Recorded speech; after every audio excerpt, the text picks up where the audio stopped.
Living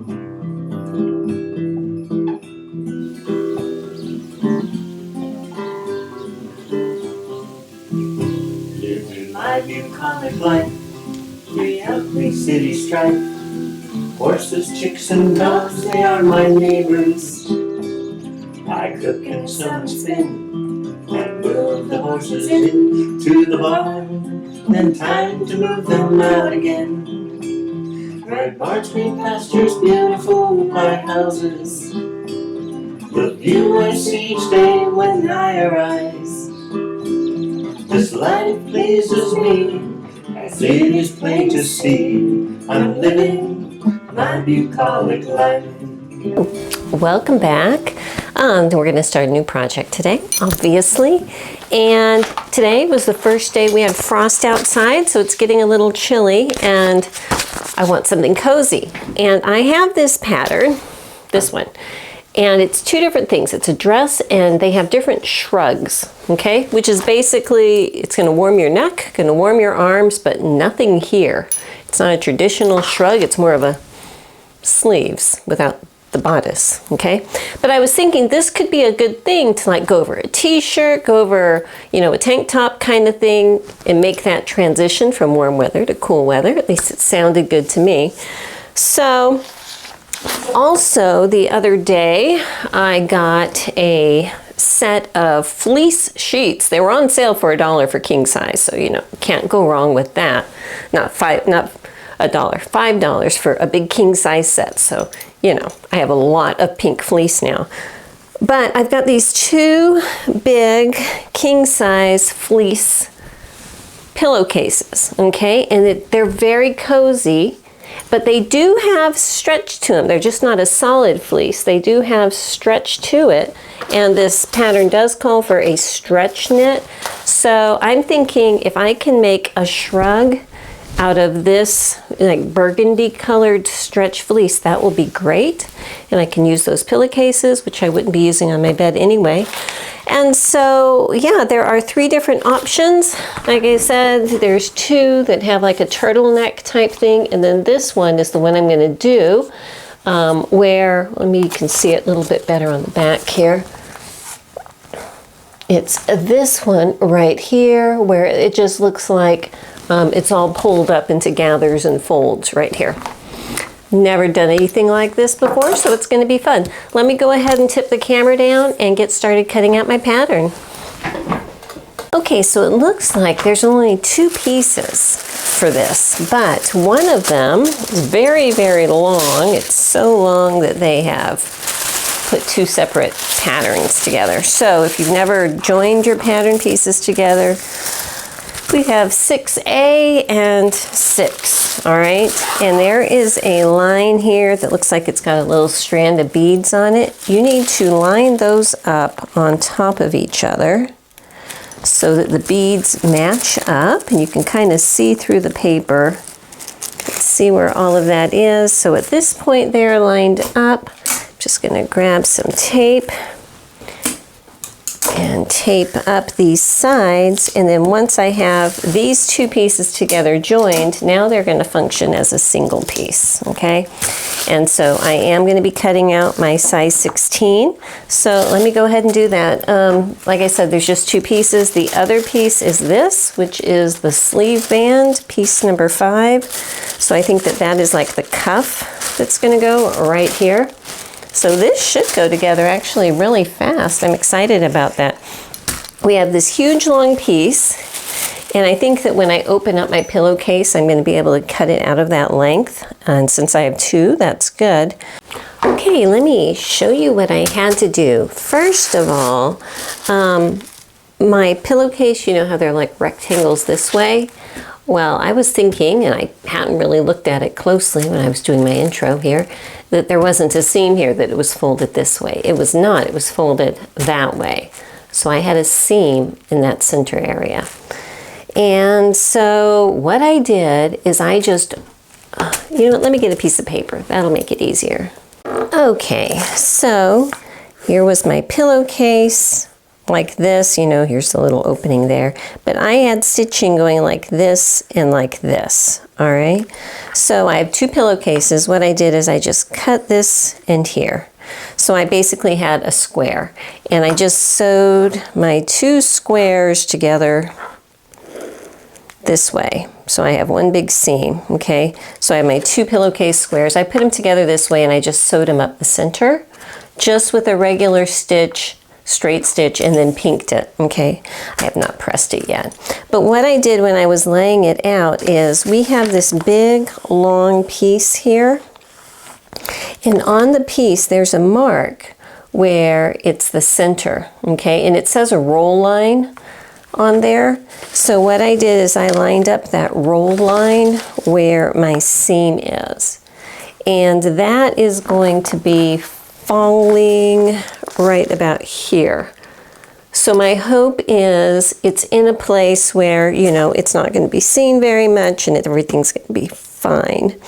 I did get my cuffs cut out, and I think that they're going to be really cute. So what I need to do now is just get started here. Again, I am doing Shrug B, and the instructions for that start down here. So basically each of these 2 long pieces is one side. So you have a very long piece, and half of it is the front and half of it is the back, and you're folding it in half like a taco, okay? So I need to transfer over the marks where a circle is up here and where a circle is down here, okay? And it looks like we're going to be making a stitching that way. So let me go ahead and get my big long piece unfolded. Alrighty, so first thing I'm going to do with my very long piece, you're only looking at half of it right now, the other half is off camera, is I need to transfer my markings. So my little circles are important because they're going to show me where I need to start my stitching line. So like always, I stick a piece of the leather under my tissue paper, punch it out with my circle, and I need to find something light colored to mark on here because my regular dark colored heat erasable pens won't show up very well. And I need to make sure that I am marking on the wrong side of my fabric. I don't know if you can see here, that is definitely the fuzzy side. So I need to unpin this so I can get to the wrong side of my fabric. But before I do that, I'm going to go ahead and clip my notches. Oops. Just clipping in about 1/4 inch where the notch is. I think that's going to be just fine. Because this is a knit and I'm not going to worry about it unraveling, I am not going to be serging around these pieces. I just don't think that's necessary right now. And the same on this side.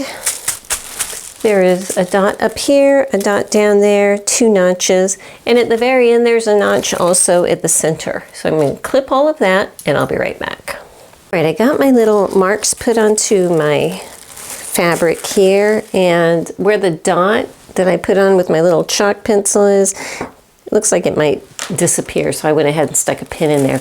But I wanted to show you, on the pattern, one side says back sleeve, one side says front sleeve. But if I fold this in half, they're exactly the same. The front and the back are exactly the same. So I'm not going to get too stressed about making sure I label sleeve front and sleeve back because they're the same thing. All right, so this is that seam I told you about that I put in there. So right now, I'm sorry about that, I need to fold my fabric right sides together. I'm matching up here where that dot is, and down to the edge. This curvy part up here is the top of my sleeve. Down here is the bottom of my sleeve.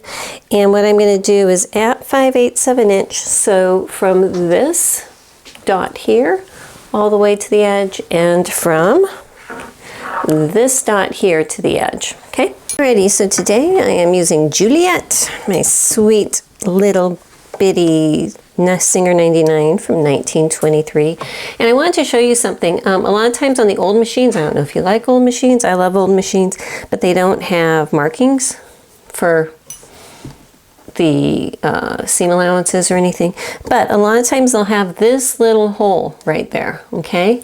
And what I have found is that in general, typically, 5/8 of an inch is just shy of that hole. So that's kind of what I use as my guide, you know, is keeping just a little bit of metal visible right there, and then I can just go ahead and let her go. Ooh, her light is mounting. So anyhow, I'm using Juliet. She's going to be fine. This pattern is written to be able to use a straight stitch machine to sew it, even though it is a knit. So that is what we are doing today. Alright, so I'm over here at my ironing board. I'm pressing the seam allowances open on both sides. I just have one of my little sleeve rolls. Homemade jobs, but work well, stuck in there. So once you have the seam allowance pressed open, we're going to have basically two different openings here. There's a smaller one on this side and a larger one on this side. We're going to do the same thing to both sides, which is make a narrow hem. So what I do here, I'm going to do for both sides of both sleeves. I'm going to fold over the edge at about 5/8 of an inch so I can continue where I press this open all the way up. So let me just eyeball this carefully. And even though it is a fleece, I can press it. I'm just not pressing hard. I'm using a lot of steam, hovering a lot, but not pressing super hard, but that heat and moisture is enough to keep it folding in. So now this is where the opening starts. I'm just going to tuck in that bottom edge like this, put some pins on there, and then I'm going to machine stitch this edge. So let me get it pinned and I'll show you how I stitch it. Okay, so I stuck my sleeve roll back in here just so hopefully you can see it a little better because I know it's dark fabric. But what I'm going to do is probably start, right about here, not at the very edge, but right about here, about an inch above the opening. And I'm going to be edge stitching it fairly close to the edge. But since this is such a thick, fleecy fabric, it'll be probably about 1/8 of an inch in, I'm guessing. But I'm going to come down, making sure that the edges of my seam allowance are turned under down here also.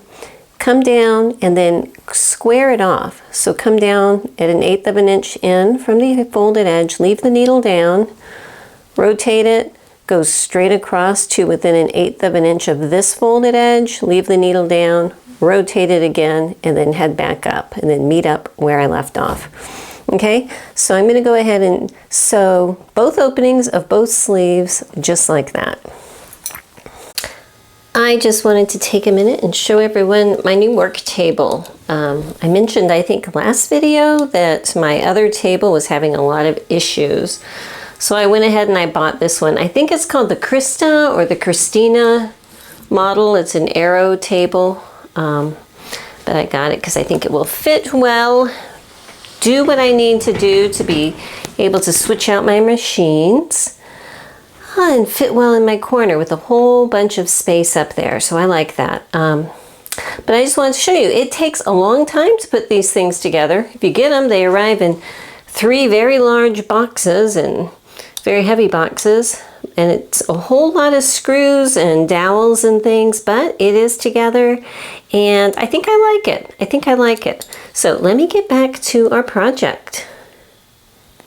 Okay, so I have the edges of my sleeves hemmed up and squared off down here, just that narrow hem that they wanted.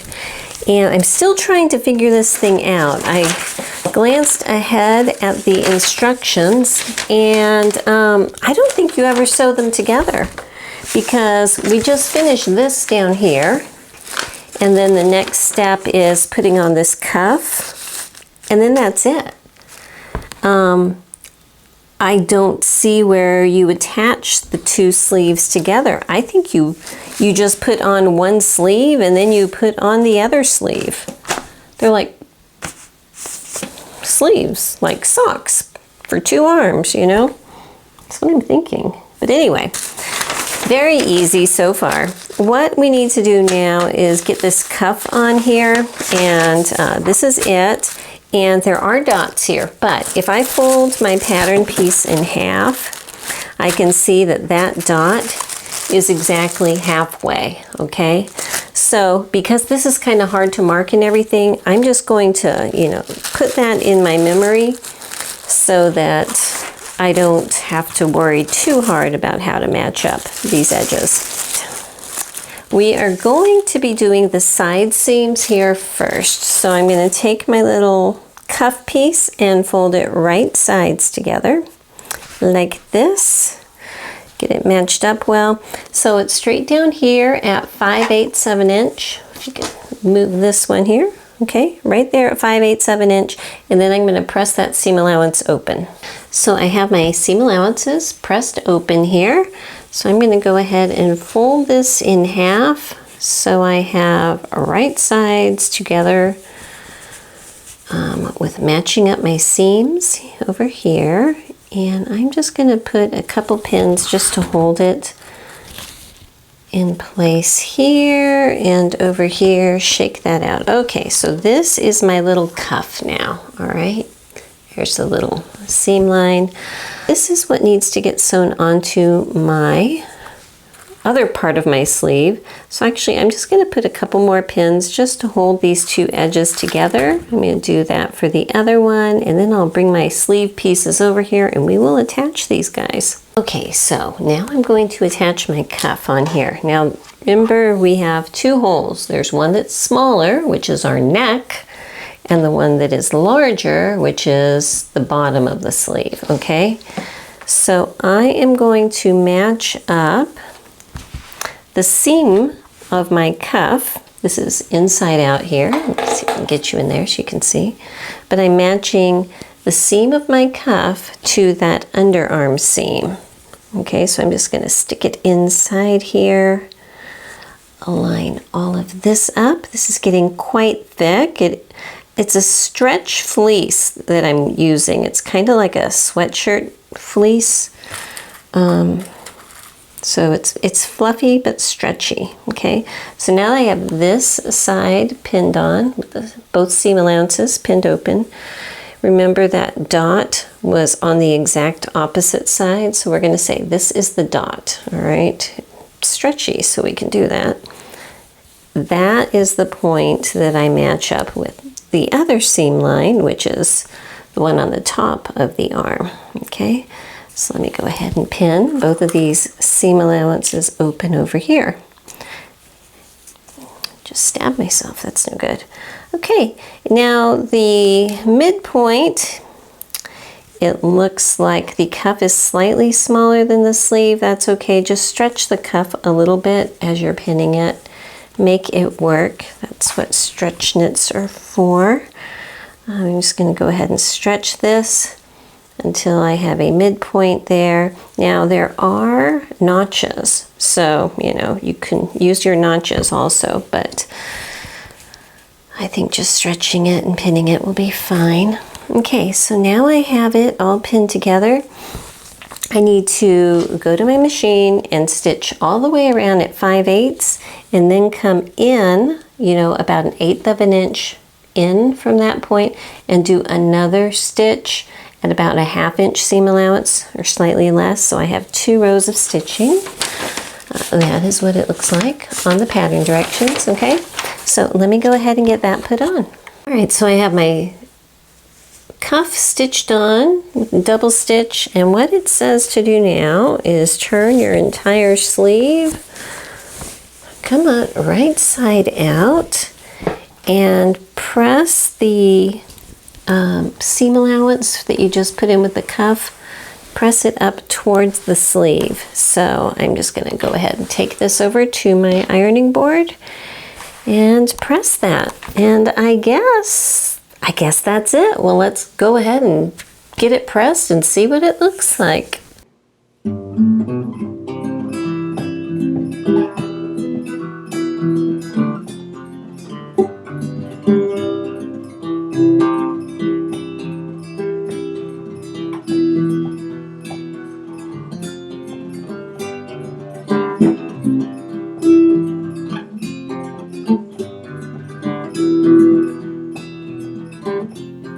Okay,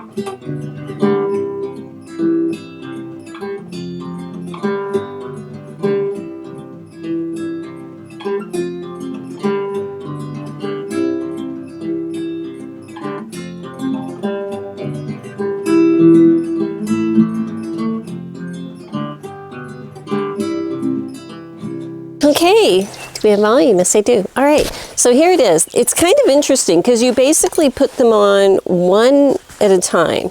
So you take the smaller part, pull it over your head, you know. It's like a shirt where you put your arm in the thing and pull it over and get that one on. Maybe I'll show you. Let me take my mic off for a second and I'll show you here. Okay, so I'm going to take them off. So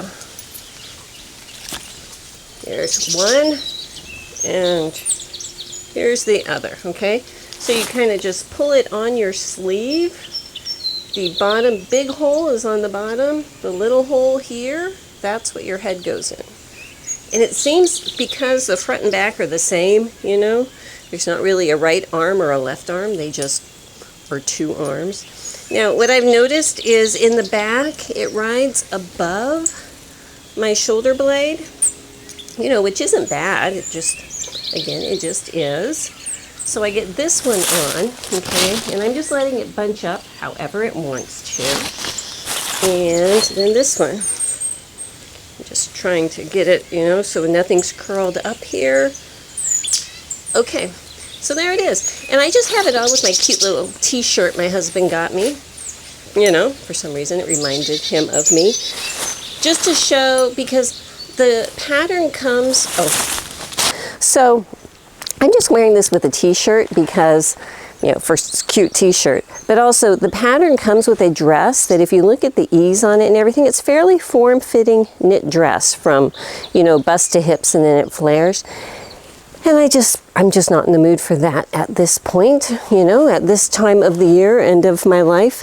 And so I would probably be wearing it more with a casual type of leaning. And so with a t-shirt, it actually fits pretty well. I know it's not the intended, you know, ensemble, but it's cozy. There's absolutely nothing binding on this because, you know, it's not attached under your arms or anything. It just moves nice and freely. So yeah, I think it's kind of fun. I think it's kind of fun. Keeps my arms warm. I can wear my cute little t-shirt and go into fall. So very, very fall-ish out here. We've had our first fall baby calf born a couple days ago, several more to go. But it's a good time of year for that. You know, the flies are down and everything. So I just wanted to say thank you for watching. I know this was a very short video, but it's kind of intriguing. And I'll see you again next time. Bye-bye.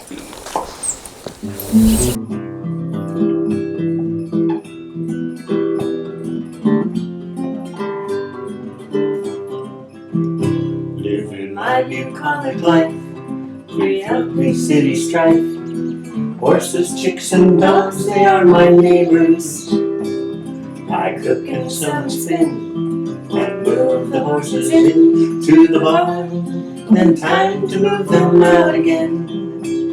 Red barns, green pastures, beautiful white houses. The view I see each day when I arise. This life pleases me, as it is plain to see. I'm living my bucolic life.